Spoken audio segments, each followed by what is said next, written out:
Ey, ¿y si hacemos un podcast? Uf, qué quilombo, ¿no? Yo soy Irache. Y yo soy Eugeni. Y esto es ¿Qué quilombo? Tú me dices que no, yo te digo que sí.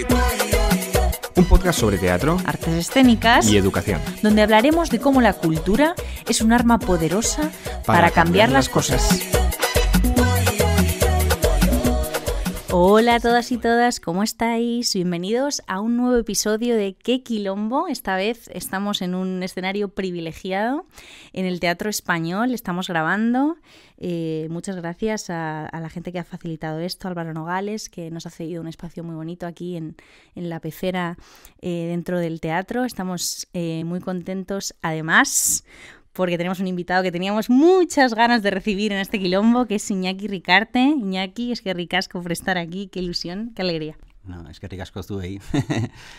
Iñaki Ricarte es licenciado por la RESAD. Como actor ha trabajado en el Centro Dramático Nacional y en la Compañía Nacional de Teatro Clásico, con directores como Ernesto Caballero, Eduardo Vasco, Alfredo Sanzol, Fernando Bernués, Ana Zamora o Ignacio García May. En Euskadi ha colaborado regularmente con la compañía Tantaka y ha dirigido numerosos espectáculos para distintas agrupaciones, para la joven Compañía Nacional de Teatro Clásico, para Teatro Paraíso y para su compañía Kulunka Teatro.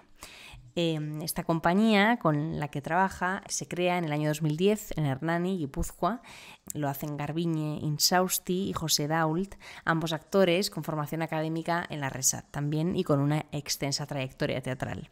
Dicho conjunto nace de la inquietud de sus integrantes por experimentar con diferentes lenguajes escénicos al servicio de un teatro accesible para todo tipo de público. Un teatro vital, actual, comprometido y conectado con la realidad. En sus 10 años de trayectoria, Iñaki, junto con sus compañeros de Kulunka Teatro, se han abierto camino hasta convertirse en una estructura muy sólida con una destacable proyección internacional.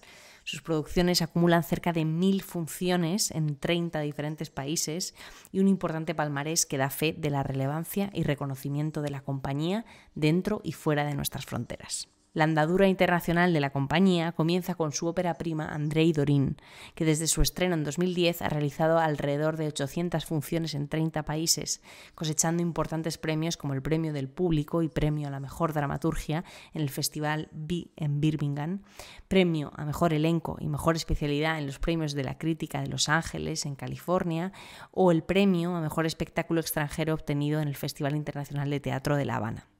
Solitudes es el segundo espectáculo de Kulunka Teatro, ganador, entre otros, de los premios Max a Mejor Espectáculo de Teatro y Mejor Composición Musical en el 2018. Su última creación, Forever, ha sido galardonada con los premios Max 2024 a la Mejor Dirección y Mejor Autoría, con los premios Thalía 2024 a Mejor Espectáculo y Mejor Dirección, con los Godot 2024 a la Mejor Caracterización y Mejor Espacio Escénico, entre otros reconocimientos y nominaciones. Bueno, lo primero de todo, es innegable y hay que decirlo, somos admiradores de Kulunka, admiramos mucho lo que haces y lo primero, no solo gracias por estar aquí, sino también gracias por lo que haces, porque nos encanta y nos inspira muchísimo.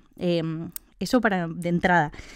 Como estamos en el español, vamos a empezar hablando un poco de cómo ha sido el hacer un poco un homenaje a los 15 años de Kulunka aquí, estrenando además temporada nueva, con nueva dirección de Eduardo Vasco. ¿Cómo ha sido hacer las 3 horas seguidas y esa recepción del público que ha sido estupenda, ¿no? Porque ha sido un éxito. Pues sí, bueno, fue una cosa bastante sorpresiva porque creo que fue en julio cuando Eduardo nos llamó y nos habló de la posibilidad de venir aquí al Español y presentar los 3 espectáculos. Y además coincidía con una efeméride porque es verdad que son 15 años de la compañía y era como de repente la excusa perfecta para poder presentarlo y además hacerlo aquí en el Español, que es un teatro con tanta historia y que nosotros que hemos vivido mucho en Madrid, pues es un sitio icónico y un auténtico regalo, ¿no? Y luego es verdad que ha ido muy bien y que nos ha servido no solamente al público para poder ver igual trabajos que se les habían quedado rezagados, ¿no? Que no habían podido ver, para nosotros también por de repente tener como una conciencia de la evolución, ¿no? Porque es verdad que los montajes no han dejado nunca de hacerse, pero bueno, verlos seguidos, digamos que era un poco más evidente la evolución y eso ha sido también interesante para nosotros, ¿no? Claro. Bueno, la primera pregunta es inevitable. ¿Por qué las máscaras? ¿Por qué el cuerpo y no el texto? ¿Y cómo es posible que no hagan falta palabras? Bueno, el origen de esto responde a una intuición que tuvieron Garbiñe Insausty y José Dault, que son los creadores de la compañía. y bueno, digamos que fue una intuición, pero originalmente no estaban seguros, y cuando ya conformaron el equipo con Edu Cárcamo en la actuación y con Rolando Sanmartín en la ayudantía de dirección y conmigo, ¿no? Incluso con Yayo Cáceres en la música, no teníamos la certeza de que se pudiese llegar a contar una historia sin palabras, absolutamente, ¿no? Sino que en aquel comienzo rondaba la idea de utilizar una voz en off para poder explicar cosas que seguramente no íbamos a poder explicar, ¿no? Pero luego empezamos a trabajar y nos dimos cuenta de que se podían contar muchas más cosas de las que pensábamos, ¿no? Había que romperse un poco la cabeza para hacerlo, porque en eso consiste el trabajo, ¿no? En dar con la forma para contar las cosas sin que el público eche en falta las palabras. Y luego, pues eso, yo creo que ha sido una gran intuición primero de Garbi y de José, y luego una suerte haber encontrado este lenguaje, porque ninguno veníamos del mundo de las máscaras, ni sabíamos nada. Y el comienzo fue prueba-error, ir probando, viendo dónde estaban un poco los límites, con mucha inseguridad al principio de qué era lo que el público iba a recibir. Y recuerdo además el primer día en el que invitamos a algunos amigos a ver en nuestro local antiguo un trozo de la función de Andrei Dorín, que flipamos, ¿no? Con la reacción, porque no esperábamos que fuese a ser tan poderosa, ¿no? Y ahí empezamos a darnos cuenta de que, bueno, que había un camino, ¿no? Y es cierto que no se agota. O sea, han pasado 15 años, seguimos aquí y nos sigue interesando el lenguaje, a pesar de que hagamos otras cosas, pero hay algo ahí que, o sea, lo que a priori puede parecer que es limitante, luego resulta que te da mucha libertad también, ¿no? Para poder contar las cosas. Qué guay. Y aparte, no es habitual. O sea, yo creo que en este país la tendencia siempre es que el punto de partida sea el texto. Entonces, lo que hacéis me parece como algo muy, pues original y, ya te digo, mágico. Ahora estabas hablando y me he acordado de que viniendo en el autobús, mi madre es muy fan de Colunca, viene con todas sus amigas, todas las obras, y le digo, voy a entrevistar a Iñaki, ¿qué le preguntarías? Y me dice, me gustaría saber de dónde saca tanta sensibilidad para contar temas tan duros, que estemos riéndonos y al momento estar llorando a moco tendido. ¿De dónde salió el tema de las máscaras, que es lo que contabas? Y me encantaría que hiciera este tipo de teatro con temas que atrajese a jóvenes para que amasen el teatro después de ver sus obras. Darle las gracias por estos regalos de obras que te mueven el alma y la conciencia. Me ha gustado mucho que diga esto y le tomo un poco la pregunta, ¿no? Sobre las temáticas, temas muy humanos, temas que tienen que ver con la fragilidad, con la pérdida, la soledad, pero también el amor, la alegría. ¿Cómo convive esto y cómo hacéis para ¿no? ¿Qué buscas con estos temas?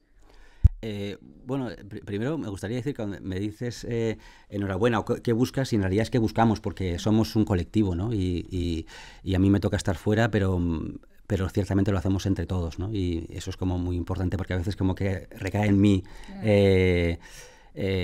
veces la atención, ¿no?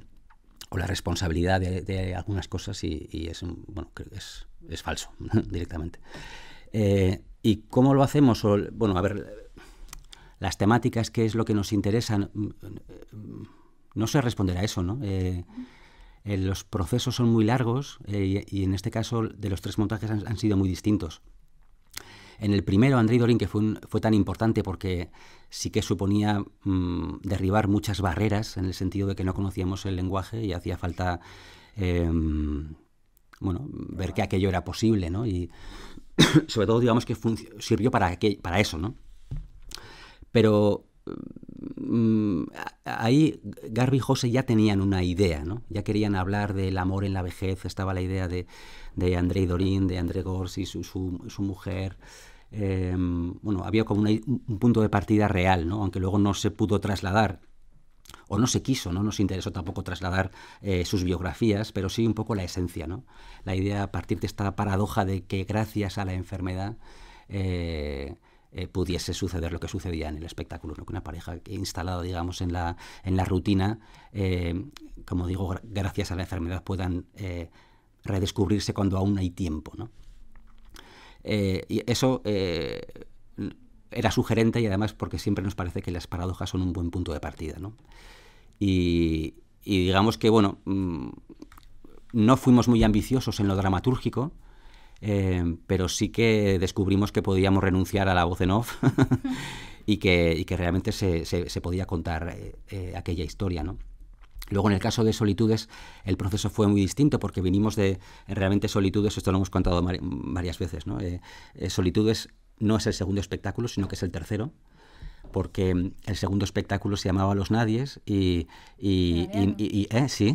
no llegó a nacer. Hicimos el espectáculo entero, hicimos un ensayo con el espectáculo prácticamente terminado, con las luces, con la escenografía, con las máscaras, con la historia. Faltaba parte de la música, pero estaba prácticamente hecho, y lo presentamos a 7 amigos y no se entendía, ¿no?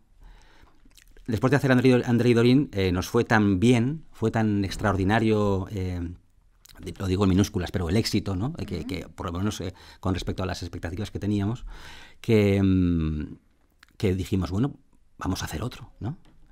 Y dedicamos el doble de tiempo y de esfuerzo e incluso de ganas, y no nos salió, ¿no? Fuimos demasiado ambiciosos en lo dramatúrgico, pero descubrimos los límites, reflexionamos mucho en torno a por qué las cosas no nos habían funcionado. Pero bueno, fue un shock, ¿no? Y cargamos la furgoneta y paramos un año entero en el que pudimos continuar con el espectáculo anterior.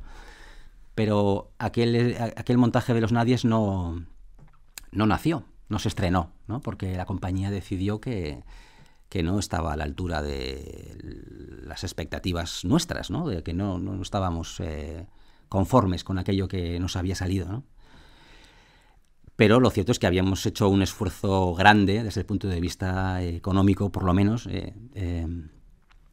no solo, pero el económico estaba ahí, y entonces el punto de partida para Solitudes fue aquella escenografía, parte de esas máscaras, parte de ese vestuario. Entonces, digamos que Solitudes es un poco un espectáculo que nació sobre las cenizas de Los Nadies, ¿no? Y por eso digo, cuento todo esto para explicar un poco, intentar responder a la pregunta de cómo, de los temas y de por qué se eligen o tal, ¿no? Y como son tan diferentes los procesos, por eso lo cuento, ¿no? Y en el caso de Solitudes, pues bueno, fue un punto de partida muy distinto, como digo, en el que teníamos un espacio en el que había que habitar, ¿no? Un espacio en el que tenía que suceder una historia, y fue muy interesante ese proceso, ¿no? De intentar sacarle chispas a ese espacio, y vimos que era también una posibilidad a la hora de enfrentarse a hacer un espectáculo perfectamente válida, ¿no? Y luego Los Nadies fue, después de esto vino Forever, y Forever fue un espectáculo que nos costó todavía más tiempo. Empezamos del cero más absoluto, ¿no? Del 0, 0, 0. Recuerdo que los primeros ensayos, el primer ensayo, la primera semana de trabajo consistió en que cada uno de los que estábamos allí llevásemos pensada una escena que nos gustaría ver con máscara. Y dedicamos una semana a trabajar 4 escenas, ¿no? Y luego de aquello, pues algo, no sé, un porcentaje muy pequeño está en el espectáculo final, ¿no? Pero bueno, aquel fue el punto de partida. Lo digo para haceros ver un poco lo que fue empezar desde el cero más absoluto, no tener nada premeditado, ¿no? Claro. Bueno, teníamos una cosa, o sea, teníamos pensado hablar esto un poco más adelante, pero has introducido el tema de los procesos y nos interesa, ¿no? Antes, fuera de micros, hablábamos un poco y referenciábamos a nuestro querido Cartoon, y hablábamos de que, bueno, él siempre dice una cosa que a nosotros nos sirve mucho, que es para que el punto de partida del trabajo no sea pues ni el texto ni la idea como tal, sino quizá más la imagen, ¿no? ¿Cuál es para ti, para vosotros, ese punto de partida, esa primera parte, cómo es esos pasos del proceso y qué es lo primero, ¿no? Claro, me gustaría poder decirte que es una imagen, ¿no? A veces es una contradicción, ¿no? Pero eso también lo solemos decir, y es que hablamos mucho, ¿no? Para hacer un espectáculo sin palabras hay que hablar mucho. Claro. Hay que, primero, no para hacer un montaje sin palabras, sino para escribir a ¿cuántos son? A 8 manos, ¿no? O a 16 manos, ¿no? Que somos 4, ¿no? Hace falta convenir muchas cosas. Porque la escritura sí es colectiva. Claro, la creación es colectiva. La creación es colectiva, La creación es, entre todos, vamos intentando descubrir una historia que nos guste a todos, ¿no? Y para eso discutimos mucho, hablamos mucho, pero hay algo que nos une, primero, y es que nos conocemos mucho y que están muy claros los roles, y luego que siempre decimos que las buenas ideas nos gustan a todos, ¿no? Entonces, eso es lo que al final nos sigue manteniendo, digamos, claro, juntos, ¿no? A veces hay peleas, ¿no? De dos defienden una cosa y otros dos no, o 3 y 1, no sé, ¿no? Pero las cosas que, digamos, los hitos, ¿no? Por los que pasamos, los importantes, en esos estamos de acuerdo todos, ¿no? Y perdona, y con respecto a lo de hablabas de la sensibilidad y todo eso, yo pienso que las máscaras, claro, nos obligan a trabajar desde la esencia, ¿no? A simplificarlo todo mucho, a esencializarlo, sería más justo, ¿no?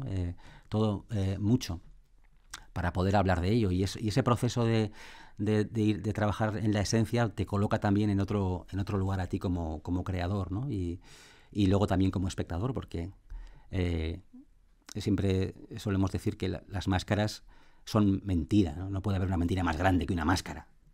Pero al mismo tiempo, como espectador, te obliga a colocarte de una manera en la que necesitas estar a favor, creer, ¿no? Querer creer.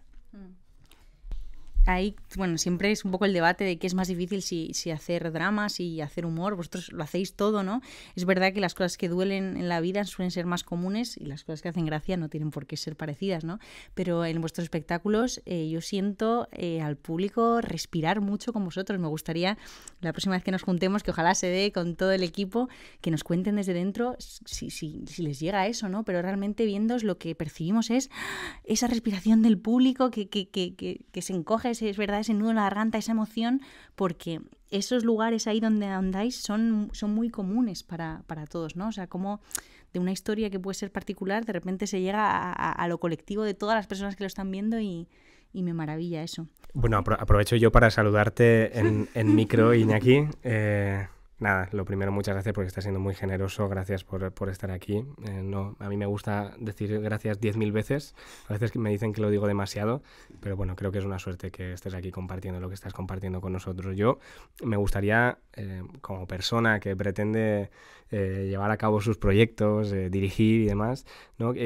Yo hay una pregunta que tenía muy clara y es, ¿qué es para ti dirigir teatro, ¿no? Y cómo a ti como persona te satisface, te genera algo, ¿no? Ser director. Pues mira, no lo sé, es una pregunta que es para mí, ¿no? Bueno, dirigir yo pienso que es literalmente marcar una dirección, ¿no? Es proponer un camino, que no es proponer una solución, ¿no? Ni siquiera un destino, sino que vamos a caminar hacia allí, ¿no? Y yo pienso que el director es una persona que hace una invitación a un equipo para caminar en esa dirección y que de alguna manera tiene que conseguir que a la gente le apetezca recorrer o embarcarse en ese viaje, ¿no?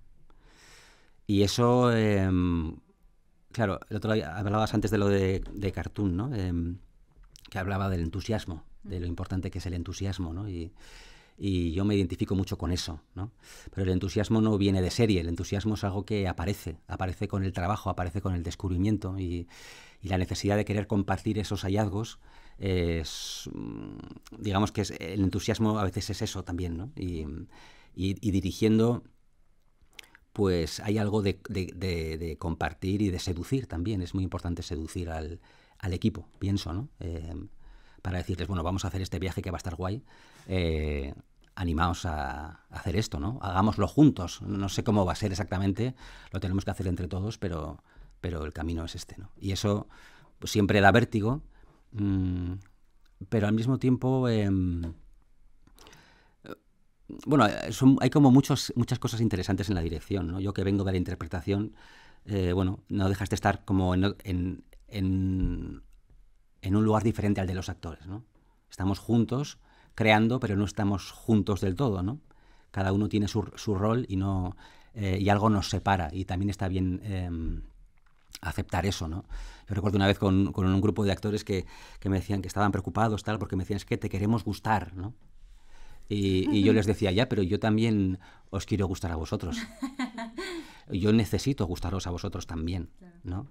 O sea que no es que el director se lo sepa todo y los actores estén intentando hacer lo que el director dice, ¿no? En absoluto, ¿no? Yo siempre digo que nunca me he sentido fracasar tanto como dirigiendo. Dirigir es muy difícil trabajar con un actor, ¿no? Realmente hacer el duelo por lo que tú pensabas y tratar de abrazar lo que está sucediendo, ¿no? En el cuerpo, en la voz, con los actores con los que compartes el proyecto. Porque dentro de ese proceso de dirigir, ¿no? Hablabas de seducir, y a mí me gustaría que nos compartieras un poquito de cómo les intentas seducir. Quiero decir, bueno, antes contabas, por ejemplo, que los primeros días de ensayo creo que era de Solitudes, que les propusiste, ¿no? Bueno, no sé si lo hiciste tú, lo hablaríais entre todos, sí. Pero que había como un ejercicio de llevar cada uno una escena, ¿no? ¿Qué tipo de herramientas usas en ese sentido? ¿Qué proposiciones les haces para acompañarles en este camino? Bueno, tengo que decir que en el caso de Kulunka es distinto, ¿no? Porque o sea, yo me consigo... Somos todos guionistas, vamos a decir, ¿no? Yo creo que es justo decir que igual yo pueda ser un poco el jefe de guión, ¿no? En el sentido de coordinar, ¿no? No de tener las ideas, ¿no? Porque eso es algo que nos corresponde a todos, pero sí de tratar de dirigir los esfuerzos hacia un lugar, ¿no? Pero es muy diferente cómo trabajamos en Kulunka a cómo se trabaja fuera en otro tipo de compañías o de ámbitos, con un teatro, sobre todo que tiene que ver con la creación, ¿no? Es que es muy diferente trabajar un texto que... Claro, por ejemplo, ¿cómo abordas por ejemplo, la última vez que estuviste en el Clásico, que también vimos el monstruo de los jardines? Sí. Bueno, el monstruo de los jardines y el desdén con el desdén. Claro, y el proceso es distinto porque es un proceso mucho más... El comienzo es mucho más solitario. Cuando uno llega al primer día de ensayos tiene que haber construido mucho.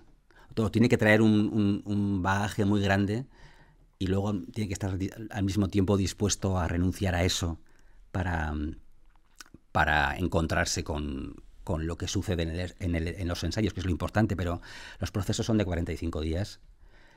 Por ejemplo, Forever fueron casi 8 meses. O sea, no tiene nada que ver, ¿no? Una creación y otra. Es cierto que para poder hacer El monstruo de los jardines yo trabajé un año antes. O sea, quiero decir que el trabajo hay que hacerlo igualmente. Pero es verdad que en este caso en concreto el trabajo previo es más solitario. Y es diferente, ¿no? Es con el equipo artístico, tratando de buscar un discurso que pueda articular las decisiones que hay que tomar, ¿no? Porque al final dirigir es decidir, pero no decidir de cualquier manera, ¿no? Sino con una lógica, vamos a decir, ¿no? Y eso es lo que es el discurso.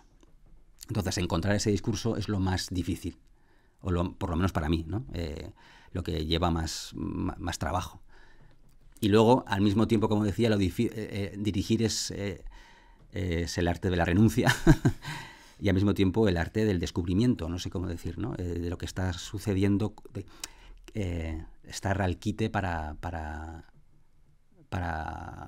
incorporarlo, ¿no? Iñaki, ¿qué necesita el teatro en España? Eugeni, no lo sé. No tengo ni idea. ¿Qué necesita?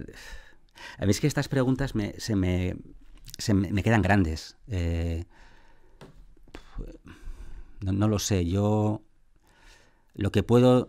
O sea, yo puedo enfrentarme a un proyecto y enfrentarme a las dificultades que pueda entrañar, ¿no? Y buscar soluciones para solucionarlas. Pero hablar del teatro en general, ¿no? No lo sé. Hay gente haciendo cosas que están muy bien y otras cosas que se hacen que igual me interesan menos, ¿no? Pero Pero bueno, sí puedo decir en general que lo que me interesa es que lo que se haga sea genuino, que esté vivo, ¿no? Que Kulunka sí que ha sido para mí como un lugar en el que he aprendido lo importante que es contar con el espectador, ¿no? Es una cosa como un poco obvia, a priori, ¿no? Pero que siento que a veces se nos olvida. Con Kulunka, si el público no entiende lo que estamos haciendo, estamos perdidos, no sirve para nada, ¿no? No hay, o sea, constantemente estamos pensando en lo que el espectador puede estar recibiendo, preocupándonos por eso y tratando de encontrar un camino que sea inequívoco, ¿no? Para el espectador, unívoco, ¿no? Y eso nos hace estar muy pendientes de, como digo, de la gente a la que va destinada la función, que es para ellos realmente, ¿no? Y creo que algo de eso de Kulunka lo he intentado trasladar, por ejemplo, al clásico, ¿no? Porque aunque sean trabajos que no tienen nada que ver, se parecen, en el sentido de que cuando trabajas con máscara el público no entiende nada y hay que hacérselo entender porque no puedes hablar, y en el teatro clásico se habla pero no se entiende nada, ¿no? Entonces hace falta ayudar al público para que entienda eso que se está diciendo, porque es muy difícil.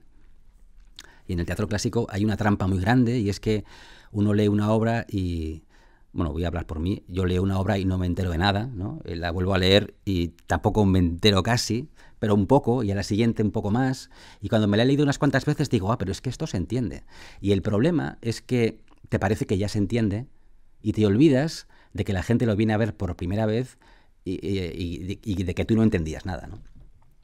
Entonces, yo siento que a veces olvidamos eso, ¿no? Al espectador, no lo tenemos tan en cuenta, y creo que la gente cuando siente que se le tiene en cuenta, lo agradece. Y al final eso es el sentido último del teatro, hacer las cosas para los demás, ¿no? Sí, hay algo de la máscara. Es muy generosa porque el gesto más esto es el compartir, ¿no? Que es como cuando giran y de repente todos los sentidos como es a mí, me lo está diciendo, me está mirando, ¿no? Esos momentos que son como bellísimos porque de repente te hace como ser parte. Creo que es súper... Nada, es un gesto, es cambiar y de mirar al compañero, mirar al público, pero es un montón lo que se genera. Entonces me encanta esa palabra y creo que resume un montón el compartir y la generosidad. Creo que soy muy generosos. Bueno, por pura supervivencia, ¿no? Porque en realidad no es porque seamos mejores personas, sino porque si no hacemos eso, no conseguimos involucrar al espectador. Es decir, que la gente... Perdón. Las máscaras cuando mejor funcionan, vamos a decir, cuando son más expresivas, es cuando las vemos de frente. Entonces, si las máscaras no comparten, las veríamos casi siempre de perfil, ¿no? Y además esto de compartir tiene que ver con descubrir en la escena los acontecimientos que provocan una emoción en el personaje, que es lo que comparte con el público, que esto viene del mundo del clown, ¿no? Claro. Y en ese sentido, esa es la manera de enfrentarse al trabajo, que por otra parte es la misma forma de proceder la que utilizamos para trabajar un texto normal, ¿no? Es ver los acontecimientos, ver dónde cambia la escena, los giros, ¿no? No lo sé. Yo creo que lo que ha hecho que los montajes se sostengan 15 años, creo que te refieres a eso, ¿no? Sí. Se mantengan 15 años, ha sido primero el trabajo extraordinario de Garbi de José. Eso lo primero. Luego, que tenemos la suerte de haber descubierto un lenguaje que nos permite presentar el trabajo fuera de España. O sea, no tiene la frontera idiomática, con lo cual el mercado potencial se multiplica, ¿no? Entonces eso hace que el mercado no se agote y que pueda seguir con el espectáculo, ¿no? Eso es el motivo, ¿no? Y luego que el montaje, que en concreto Andrei Dolin, que es el más antiguo, que el montaje sigue interesando, ¿no? Yo creo que esos son los tres motivos por los cuales hemos podido llegar hasta aquí, no sé. ¿Y qué reflexión haces un poco del del camino con tus compañeros y también el tuyo personal, en cuanto a lo que es la pura supervivencia en el oficio, ¿no? ¿Cómo lo ves eso con retrospectiva?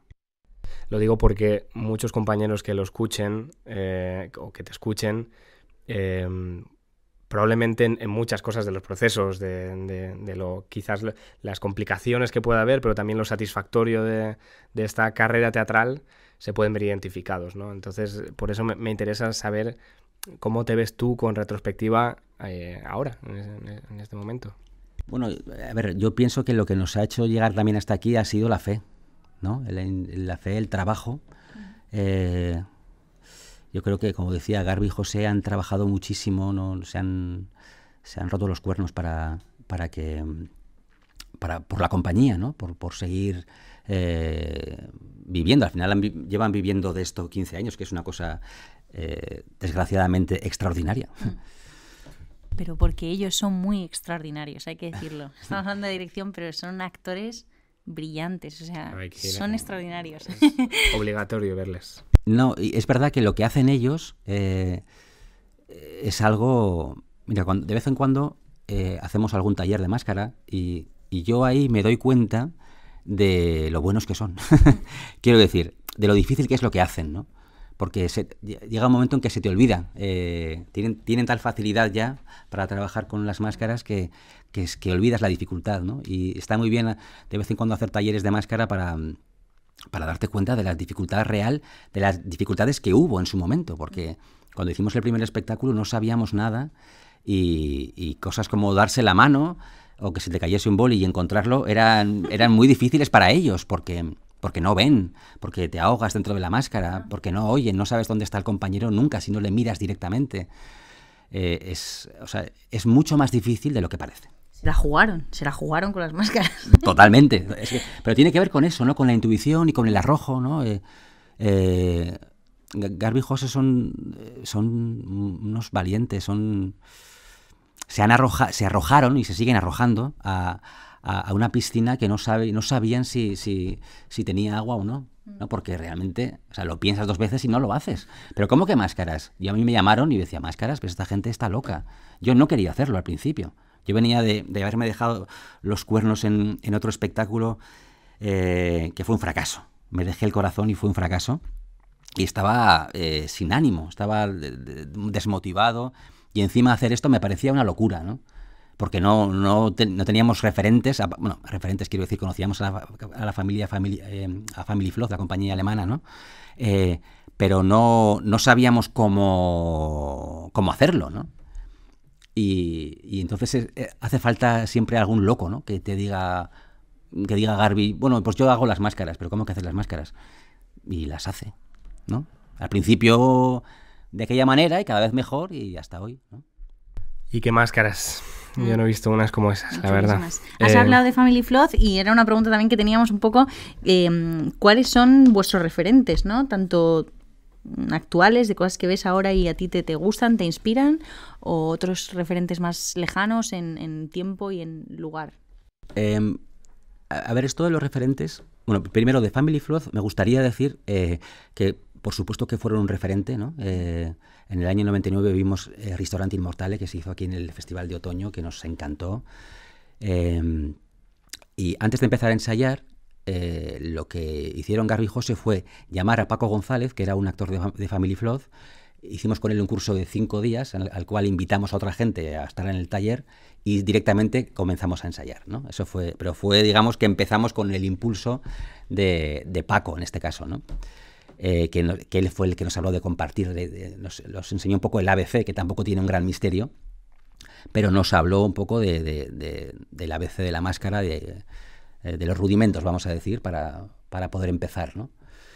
Pero es verdad que enseguida, por el carácter del proyecto, y siendo que nosotros veníamos la mayoría del teatro textual, de un teatro más convencional, se juntaron 2 cosas, ¿no? Una dramaturgia más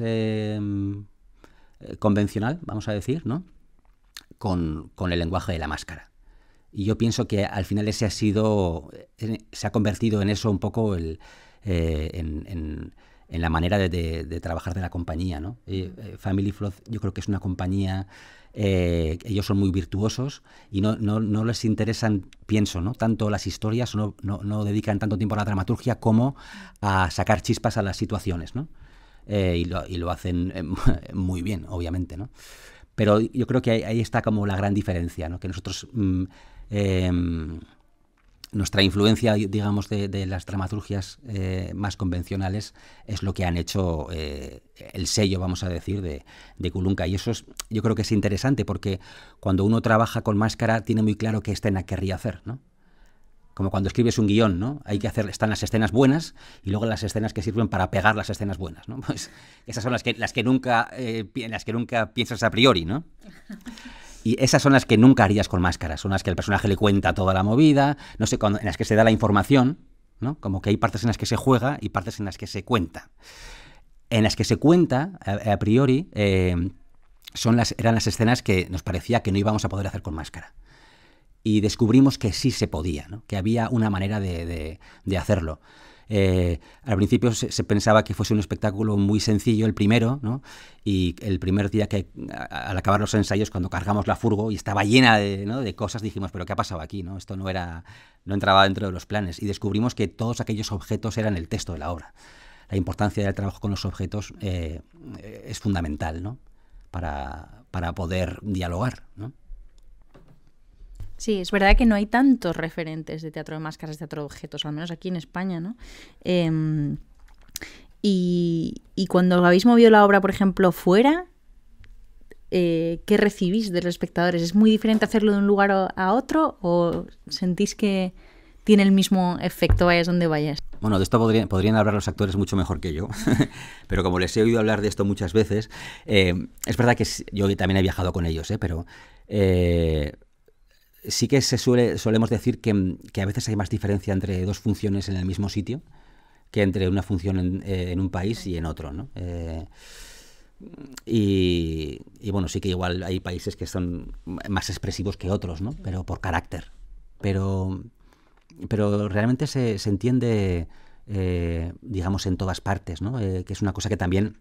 Al principio nos angustiaba un poco porque el primer montaje se estrenó en Colombia y el segundo país fue Nepal y estábamos preocupados con que en Nepal fuesen a entender una historia sobre el Alzheimer donde el Alzheimer no estaba ni diagnosticado, ¿no? en aquel momento. Y yo recuerdo acabar la primera función en Nepal y se me acercó una chica nepalí y me dijo, bueno, estaba muy emocionada y me decía que gracias porque estaba preocupada por sus padres, ¿no? Y bueno, y ahí nos dimos cuenta de que se entendía igualmente, ¿no? Aunque la cotidianidad, el costumbrismo, vamos a decir, no podía no ser tan parecido. Esencialmente lo que pasaba en las relaciones se entendía a la perfección, ¿no? Y eso de repente también nos hizo darnos cuenta de las posibilidades que tenía, ¿no? La función. Y luego que nos pasa una cosa y es que la función la redescubrimos con el público cada vez.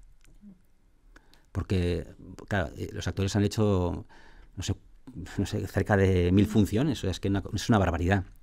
Pero es verdad que la gente que viene, la viene a ver por primera vez. Bueno, a veces hay gente que repite, ¿no? Pero por lo general, la gente viene por primera vez. Y entonces eso es una cosa increíble, porque vuelves a ver la primera vez en los ojos de la gente y vuelves a reconectarte con eso, ¿no? A redescubrirlo. Y si no fuese por eso, no se podría aguantar tanto tiempo, ¿no? Hemos arrancado hablando de los temas que tratáis, pero me interesa un poco qué te ocupa hoy de cara a futuros montajes y futuras cosas y en general a ti, ¿qué temas están en tu cabeza ahora? Pues mira, no tengo ningún tema. ya está. ¿Cuál es la siguiente pregunta? No. Es que... bueno, hemos estado hace poco hablando, nos hemos reunido para hablar y para entender dónde estamos, porque este último proceso de Forever fue muy intenso, fue, como he dicho antes, fueron 8 meses de ensayo, pero un proceso de 2 años con apuestas muy altas, con mucho desgaste, dificultades técnicas y Y bueno, había algo en lo que sentíamos, o sea, sentíamos que estábamos llegando al límite de algo, ¿no? No sabíamos de qué, pero sí que lo compartimos, lo pusimos en palabras varias veces, ¿no? Y yo creo que ahora estamos en un momento en el que tenemos que hacer un poco de terapia, ¿no? De volver a pensar dónde estamos, qué queremos, de qué manera trabajar juntos, con este lenguaje, con otros, evolucionar el lenguaje o tratar de hacerlo, buscar nuevos límites. La verdad es que se abren ahora es un momento como de crisis, vamos a decir, pero lo digo en el buen sentido, de que se abren muchas posibilidades. Y una cosa que me preocupa, ya a nivel personal, es el entusiasmo, ¿no? Me preocupa, no estoy preocupado, pero pienso en ello, ¿no? Durante el proceso de Forever, a veces, en algún momento lo pusimos también en palabras, ¿no? Porque es que es muy duro hacer creación, ¿no? Muchas veces no encuentras nada, no lo encuentras y trabajas. En Forever hemos tirado material a la basura más que nunca. O sea, podríamos haber hecho 3 montajes más enteros, ¿no? Y entonces hubo mucho tiempo, muchos días muy buenos de creación y días obviamente muy malos, ¿no? En los que no encontrábamos el camino, teníamos muchas dudas o no nos poníamos de acuerdo, ¿no? Y digamos que eso, bueno, como que ahora nos coloca en un lugar en el que tenemos que descubrir cómo nos enfrentamos a un proceso nuevo también para que sea lo más efectivo posible, ¿no? Porque empezar de cero hemos descubierto que fue pues una apuesta muy alta, ¿no?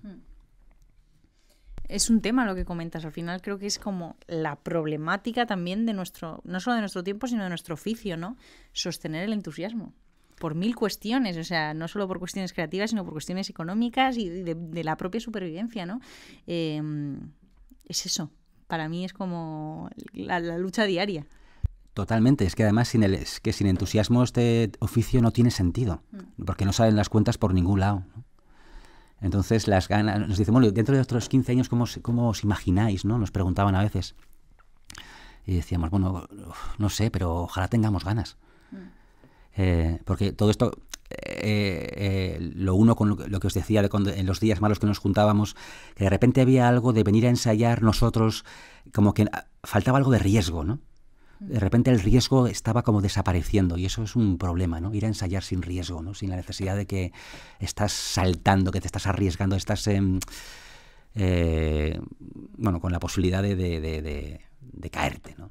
En relación a lo que hablábamos, en relación al entusiasmo y por acercarnos a nuestro público favorito y el más difícil y el que más hay que enganchar, ¿qué crees que Kulunka puede decirle a los jóvenes o qué relación se puede establecer entre ellos y las obras que vosotros hacéis? ¿Los jóvenes quiénes son? O sea, porque es una cosa, un espectro de qué edad estamos hablando.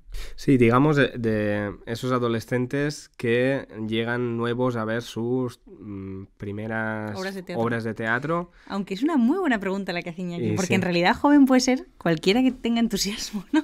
Sí, pensaba que hablabais de mí. Sí, no, pero yo creo que, como hemos hablado antes, ¿no? Quizás esas personas a las que se les acerca su primer teatro, sí, que algunos es más jóvenes, otros es más tarde. Sí, pero en realidad Kulunka es una compañía que hace obras para todos. Claro, ¿no? Universal, lo hemos hablado, ¿no? No solo pueden salir, sino que dentro del espectro de edad puede ser cualquiera. A ver, a mí me pasa que a veces voy a teatros en los que se hacen funciones escolares o yo he estado trabajando como actor y han venido grupos de chavales y he pensado que lo que estábamos haciendo no era adecuado, ¿no? Y yo, bueno, voy a decirlo, creo que es peor hacerlo mal que no hacerlo. O sea, he pensado en algunas funciones en las que han venido chavales, no van a volver. Y eso es un fracaso, ¿no? ¿Qué es lo que hay que hacer? Bueno, eso... pues tampoco tengo la bola de cristal, no lo sé, ¿no? De qué manera engancharles, ¿no? De qué manera hablar para que lo que haces les interese, porque además es difícil hablar en general, ¿no? Porque los jóvenes son O sea, es una generalidad, pero son gente, son personas con diferentes gustos. A veces hablamos del público en general y el público en general es una convención, no existe, ¿no? ¿Qué es lo que le interesa al público? ¿Quién es el público? ¿No? Que yo me descubro a mí mismo, digo, a veces hablando del público, digo, ¿quiénes son? ¿Qué entienden? ¿No? Digo, es que la gente no entiende. Bueno, ¿no entiende quién? ¿Y cuánto entiende? ¿No? Por ejemplo, ¿no? Antes hablábamos del clásico. Bueno, hay muchos niveles de no entender. Habrá gente que se quede que entienda un 10%, y otra gente que entienda un 25%, otra gente que entienda 80%, ¿no? Y hablamos en general de lo que la gente entiende o no entiende, ¿no? Y con los jóvenes es igual, ¿no? Hay de todo, y hay jóvenes que con muy poco... O sea, antes acabo de decir que hay gente que no vuelve, pero igual de repente esos espectáculos para un porcentaje muy pequeño de los espectadores han resultado cruciales, ¿no? No lo sé, pero sí creo que a veces no se piensa realmente en ellos, ¿no? A la hora, sí como lo que deberían saber, vamos a que vengan al clásico a ver el canon, ¿no? Los títulos que tienen que conocer y lo tienen que ver porque es muy importante, porque es muy buena la obra, pero bueno, no sé, igual no tienes que leerte el Quijote, así, no sé cómo decir, ¿no? Sin vaselina, ¿no? Voy cerrando, que me dan ganas de hacer muchas más preguntas, pero voy a lanzar un par más y ya. Hemos hablado de entusiasmo, hemos hablado de mucha valentía, de riesgo, pero para ti, ¿qué es Kulunka? Si lo tuvieras que decir en poquitas palabras. Pues ese es mi familia. Es mi familia.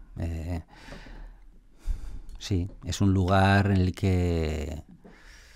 Bueno, somos unas personas que llevamos trabajando juntos mucho tiempo, que tenemos una relación personal pues de mucho tiempo, que hemos compartido cosas de todo tipo, la mayoría muy buenas, hemos tenido esa suerte. Es un sitio al que siempre da gusto volver. Y bueno, no sé si puedo decir mucho más. Creo que es un montón, está increíble. Voy con la última mía, luego te va a llegar otra pregunta por otra vía. ¿Qué ámbitos fuera del teatro te interesan o te inspiran, te curiosean? Mira, es que hay una cosa que del teatro que es que el teatro muchas veces es un continente, no es un contenido, ¿no? Entonces, en el teatro realmente cabe todo. Entonces, hay un montón de cosas que me interesan que igual he conocido a través del teatro, ¿no? Y eso es lo que me gusta del oficio que tengo.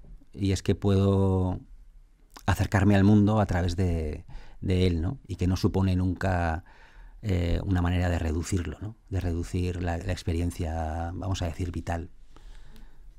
Bueno, también en realidad lo decimos, ¿no? Y cualquier persona que se dedique o que haya dedicado tiempo al teatro es una forma de vida. Y a partir de ahí ya también surgen otras cosas. En eso, vamos, me identifico muchísimo. Sí, abarca todo, ¿no? Porque observamos la vida, la reflejamos, entonces estamos un poco en todos los ámbitos, aunque de unos sepamos menos, otros de otros, pero es bonito ver cómo entran cosas que uno no esperaba a través del teatro, es verdad. Me encanta eso de teatro como continente, no como... Contenido, ¿no? Contenido. Y luego también que la posibilidad de trabajar con gente, ¿no? Y de cambiar de equipo, de que la cosa no se instale, de compartir cosas muy intensas con la gente. A nosotros nos ha pasado ahora que por primera vez hemos trabajado con un historiador y arqueólogo en un equipo y nos ha parecido maravilloso y ha sido como siempre tendría que haber figuras externas que asesoren en sus materias y que sumen porque eso es maravilloso, muy ¿no? nutritivo. Ahora sí, me callo. Dispara. No, bueno, ya en la temporada pasada lo hicimos, te lo he comentado antes y te lo repito ahora. Nosotros nos gusta que los invitados que vienen antes dejen alguna pregunta para el invitado siguiente, porque es un poco... tiene vidilla eso, porque no sabéis ni quién es ni qué os ha preguntado. Te voy a poner un audio, ¿vale? Lo vas a escuchar y es un creador que ha dejado una pregunta sin saber que era para ti, ¿eh? Tampoco saben para quién la lanzan, ¿vale? Y ahora te decimos quién es. La arte viva, live art, como se dice en inglés, que bueno, es un formato un poco más específico, pero tiene en su nombre ya que es efímero, ¿no? Que va a desaparecer.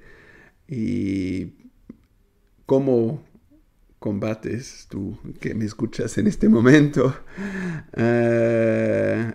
la tu propia desaparición o cómo lidias con ella o cómo intentas a salvar lo que estás haciendo hacia generaciones después. Me interesaría eso. Bueno, la pregunta... La pregunta que has escuchado la lanza Stefan Caegui, el compañero de Rimini Protocol, y que tuvimos la suerte de entrevistarle y ver la última obra que hizo aquí en Madrid. No sabía que era para ti, pero ¿qué responderías a esta pregunta sobre lo efímero de las artes? Bueno, pues que es un arma de doble filo, ¿no? A la hora de quitarse responsabilidad, yo me acuerdo cuando empezaba en el teatro que era algo que me tranquilizaba mucho. El hecho de saber que no era tan importante, que iba a desaparecer, ¿no? Eso me quitaba mucha responsabilidad y me sigue pasando, ¿no? Pero luego también pasa que sucede una buena función y te gustaría guardarla en una caja, ¿no? O que los proyectos se terminan y se acaban y se empiezan a difuminar y ahora están los vídeos, pero los vídeos, como se dice, graban todo menos el teatro. Entonces, ¿dónde queda eso, no? Bueno, es un arma de doble filo, pero me gusta mucho que sea efímero, en general, ¿no? Aunque después de hacer una buena función te vayas a casa y digas mañana hay que hacerlo todo otra vez, ¿no? Pero también es una nueva oportunidad, ¿no? Y ahí me gusta decir a los actores, no, si las cosas no van, no os frustréis, pelead por cada momento y pensad que mañana o el fin de semana que viene hay otra oportunidad, ¿no? Que pensar en cada función como una oportunidad y no como un intento de repetir lo anterior es algo que a mí me ayuda mucho a la hora de lidiar con esto que llaman el arte de la repetición, ¿no? Que es el teatro. Genial. Qué maravilla. Gracias por responder a la pregunta. Se lo enviaremos a Stefan para que lo escuche. Y, por supuesto, Te toca. te toca. ¿Qué pregunta le quieres enviar al compañero o compañera que venga después? Pues a mí me gustaría preguntarte qué es lo que haces como creadora o como creador para salvaguardar tu entusiasmo. Perfecto, Qué bueno, está genial. increíble. Qué ganas de escuchar esa respuesta, porque al final es una clave también para todos. Ojalá. Sí. A ver quién será el Sí. próximo invitado. Me encanta esta palabra y me encanta que salga al final en tiempos de fuerte marejada para todos. Yo cuando alguien me dice, eres muy entusiasta, es como que siento que es el mejor piropo que me pueden decir. Y no sé si soy entusiasta, pero estoy entusiasmada con esta conversación que hemos tenido hoy. Gracias, Iñaki, por ser tan generoso.